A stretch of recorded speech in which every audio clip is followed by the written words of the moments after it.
এটা হলো চিঠি যেটা মুখ্যমন্ত্রী মমতা বন্দ্যোপাধ্যায় এই চিঠি দিয়েছেন মুখ্য নির্বাচন কমিশনার জ্ঞানেশ কুমারকে। কি কারণে এই চিঠি?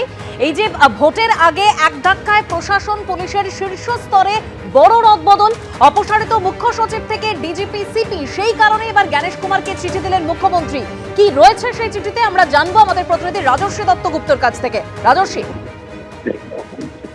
দেখো, মুখ্যমন্ত্রী মমতা বন্দ্যোপাধ্যায় জাতীয় নির্বাচন কমিশনার জ্ঞানেশ কুমারকে এই দুপাতার চিঠি দিয়েছেন এবং এর প্রেক্ষাপট হচ্ছে গতকাল দিল্লিতে নির্বাচনের নির্ঘণ্ট ঘোষণার কয়েক ঘন্টার মধ্যে রাজ্যের মুখ্য সচিব, স্বরাষ্ট্র সচিব এবং আসবে রাজ্যের ডিজি, কলকাতা পুলিশের পুলিশ কমিশনার এবং রাজ্যের এডিজি আইন শৃঙ্খলা, পরপর পুলিশ এবং প্রশাসনের শীর্ষ 5 আধিকারিককে নির্বাচন কমিশন যেভাবে সরিয়ে দিয়েছে এবং তার সঙ্গে নির্বাচন কমিশন অফিসারদের নাম সহ তালিকা পাঠিয়ে তাদেরকে অবিলম্বে নিয়োগ করার নির্দেশ দিয়েছে রাজ্যকে, সেই প্রেক্ষাপটেই কিন্তু জ্ঞানেশ কুমার জাতীয় নির্বাচন কমিশনার তাকে এই চিঠি মুখ্যমন্ত্রী লিখেছেন।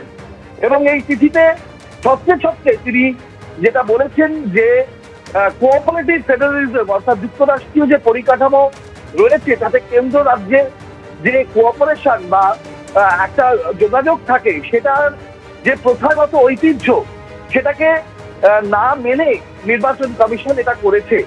এবং যেটা মুখ্যমন্ত্রী লিখেছেন যে কায়দায় গতকাল এবং আজ দুদিন নির্বাচন কমিশন রাজ্যের প্রশাসনিক এবং পুলিশ শীর্ষ আধিকারিকদের একের পর এক অপসারণ করেছে এবং রাজ্যের কাছ থেকে কোনো তালিকা না চেয়ে তারা নিজেরা অফিসারদের নামের তালিকা পাঠিয়ে তাদের নিয়োগ করতে বলেছে, সেটা কিন্তু কোনোভাবেই ঐতিহ্যের সঙ্গে এবং প্রথার সঙ্গে সাযুজ্য রাখে না।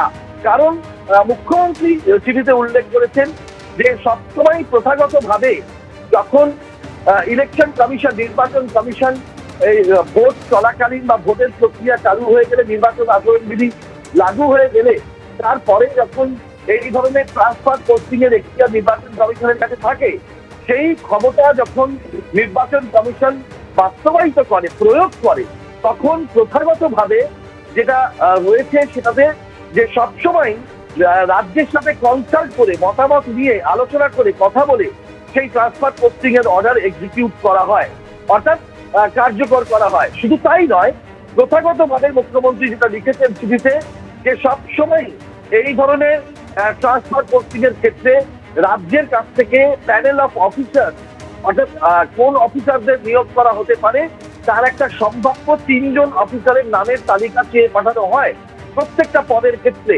এবং সেই তালিকা থেকেই একজন করে সেই পদে নিয়োগ করা হয়। সেটা নির্বাচন কমিশনের ইচ্ছাধীন যে কাকে তারা নিয়োগ করবেন, কিন্তু রাজ্যের দেওয়া অফিসারদের তালিকা থেকেই নিয়োগ করা হয়। কিন্তু এখানে যে ঘটনা ঘটেছে, যে গতকাল মুখ্যমন্ত্রী লিখেছেন যে নির্বাচনের প্রেস রিলিজ ইস্যু করার কয়েক ঘন্টার মধ্যে একজনের পর একজন রাজ্যের মুখ্য সচিব থেকে শুরু করে একজনের পর একজন রাজ্যের প্রশাসনিক আধিকারিকদের অপসারণ করেছে নির্বাচন কমিশন। এবং তিনি বলছেন যে একেবারে নিজেদের দিক থেকে তারা ইউনিল্যাটারাল প্লেসমেন্ট দিয়েছেন, অর্থাৎ নিজেদের দিক থেকে নির্বাচন কমিশন তালিকা পাঠিয়ে দিয়ে, অফিসারদের তালিকা পাঠিয়ে দিয়ে তারা নিয়োগ করতে বলেছেন। এবং মুখ্যমন্ত্রী তার চিঠিতে লিখেছেন যে স্লিপিং ট্রান্সফার, অর্থাৎ এটা ঝড়ের গতিতে ট্রান্সফার করা হয়েছে, সেইটা মুখ্যমন্ত্রী উল্লেখ করেছেন। এবং সেটার বিষয়ে তিনি বলেছেন যে কোনো যুক্তিগ্রাহ্য কারণ না দেখিয়ে নির্বাচনের কাজে এই সব পদাধিকারীরা কোনো নিয়ম লঙ্ঘন করেছে এমন অভিযোগ না থাকা সত্ত্বেও তাদেরকে আচমকা অপসারণ করা হলো, তাদেরকে সরিয়ে দেওয়া হলো এবং তাদের জায়গায় নতুন অফিসারদেরকে নির্বাচন কমিশন নিজেদের দিক থেকে নিয়োগ করলো, নিজেদের ইচ্ছে মতন নিয়োগ করলো।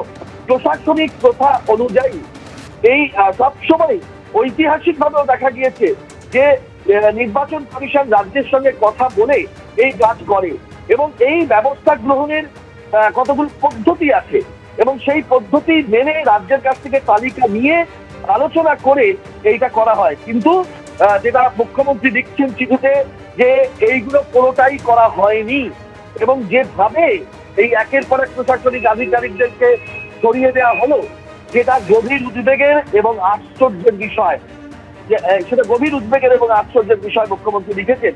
এবং তিনি বলেছেন যে এইটা যেন ভবিষ্যতে যখন নির্বাচন কমিশন আবার এই ধরনের সিদ্ধান্ত গ্রহণ করবে তখন যেন প্রথা মেনে, ঐতিহ্য মেনে এবং এই কেন্দ্র রাজ্যের বা নির্বাচন কমিশনের সঙ্গে রাজ্যের সম্পর্ক বা এই যুক্তরাষ্ট্রীয় পরিকাঠামো এই বিষয়গুলো ভেবে যেন পদক্ষেপ করেন, সেটাই তার বক্তব্য। এবং সেই বক্তব্যটাই তিনি পরিষ্কারভাবে দুপাতার এই চিঠিতে উল্লেখ করে নির্বাচন কমিশনারকে জানিয়েছেন।